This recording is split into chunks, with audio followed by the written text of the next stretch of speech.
ఈరోజు తాడిపత్రిలో ఒక 2 అవర్స్ నుంచి ఆందోళనలు జరుగుతున్నాయి. ఎందుకంటే మన మాజీ ఎమ్మెల్యే గారు కేతిరెడ్డి గారిని కూటమి వాళ్ళు అక్రమంగా అరెస్ట్ చేయడానికి చూస్తున్నారు. రాజ్యాంగం ప్రకారం తప్పు చేసిన వాళ్ళని మీరు అరెస్ట్ చేయొచ్చు, ఏదైనా మాట్లాడొచ్చు, ఏదైనా క్వశ్చన్ చేయొచ్చు.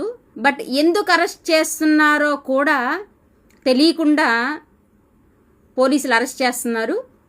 అంటే గత 10 రోజుల నుంచి లేదంటే ఒక వారం నుంచి కేతిరెడ్డి గారు మీడియా ముందుకు వచ్చి కూటమి వాళ్ళని ప్రశ్నిస్తున్నారు.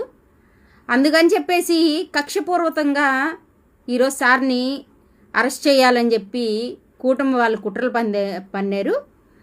ఏదేమైనప్పటికీ కేతిరెడ్డి ఒక్కళ్ళే లేరండి. ఏపీలో 5 కోట్ల మంది జనాభా ఉన్నటువంటి రాష్ట్రము మన ఏపీ. ఈరోజు కేతిరెడ్డి గారిని అరెస్ట్ చేయొచ్చు. ఆ కేతిరెడ్డి గారి ప్లేస్లోకి ఇంకొకళ్ళు వచ్చి కూడా ప్రశ్నిస్తారు.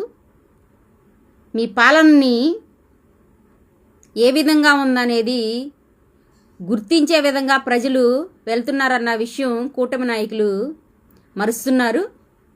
ఎంతమందిని మీరు అరెస్ట్ చేస్తారు అనేది మా వైసీపీ వాళ్ళు కూడా చూస్తాము.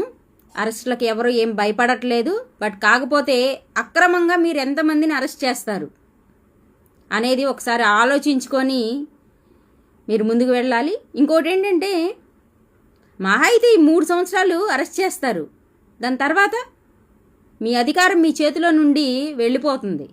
అప్పుడు ప్రజల దగ్గరకే మీరు రావాలి. ఈరోజు మీరు ఎవరినైతే అరెస్ట్ చేస్తున్నారో వారి దగ్గరికి మీరు వచ్చే పరిస్థితులు మళ్ళీ ఉన్న విషయం మర్చిపోవద్దు. జై జగన్.